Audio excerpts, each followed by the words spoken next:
Subject పోయే మునుపు మీ అందరికి ఒక ఐడియా ఉండాలి. నిన్ననే నేను ఒక 10,000 కోట్ల రూపాయలు పెట్టుబడులు పెట్టేట్టుగా ఫౌండేషన్లు వేశాను. ఇక్కడ మదర్ డైరీ ఇప్పటికే ఫ్రూట్స్, వెజిటబుల్స్ ఇవన్నీ ప్రొక్యూర్ చేయడానికి పెద్ద ఫ్యాక్టరీ పెట్టారు. నిన్న ఏబిఐఎస్ కానీ ఇంకొక 3 కంపెనీలు వచ్చాయి.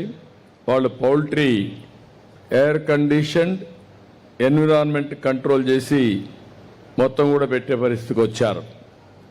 ఇప్పుడు ఐటీసీ వచ్చారు. ఇంకా డైరీ కొన్ని యూనిట్స్, చాలా యూనిట్స్ వచ్చాయి, ఇంకా వస్తున్నాయి. ఇక్కడ నిన్న మొన్న మీరు ఒకసారి చూస్తే నేను రాయలసీమలో ఇప్పటికే దేశంలో నెంబర్ 1 మనం హార్టికల్చర్ క్రాప్స్ దేశంలో ఉత్పత్తి చేసే రాష్ట్రాల్లో నెంబర్ 1 ఆంధ్రప్రదేశ్, అది కూడా రాయలసీమ నుంచి ఎక్కువ వస్తుంది. ఇప్పుడు నీళ్లు కూడా వచ్చాయి. నీళ్లు వచ్చి మనం కానీ జాగ్రత్తగా చేస్తే రాయలసీమ నెక్స్ట్ లెవెల్కి వెళ్తుంది. ఇక్కడ నేను ఆలోచించిన విధానం ఈరోజు మీరు అందరూ గుర్తుపెట్టుకోవాలి. 1,00,000 కోట్ల రూపాయలు ఖర్చు పెడుతున్నాం. 60,000 కోట్ల రూపాయలు ప్రైవేటు వ్యక్తులు వస్తున్నారు. 40,000 కోట్ల రూపాయలు ప్రభుత్వం ఖర్చు పెడుతున్నాం.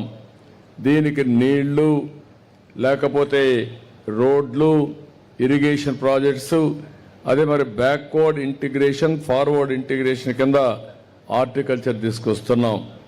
ఇవి కూడా ప్రపంచమంతా ఏ పంటలకు డిమాండ్ ఉంటే ఆ పంటలు వేస్తాం. కొన్ని లాంగ్ టెన్యూర్ 5 ఏళ్ళు 6 ఏళ్ళు ఉంటాయి. అలాంటివి 5 ఏళ్ల పైన ఉండే పంటలన్నీ ఉంటాయి. కొన్ని 1 సంవత్సరం బనానా, లేకుంటే పప్పాయి కూడా కొంచెం లాంగ్ టర్మ్ ఉంటుంది. ఇవన్నీ వేరియస్ కాంబినేషన్స్ 25 రకాల ఫ్రూట్స్ మన రాయలసీమలో పండుతాయి.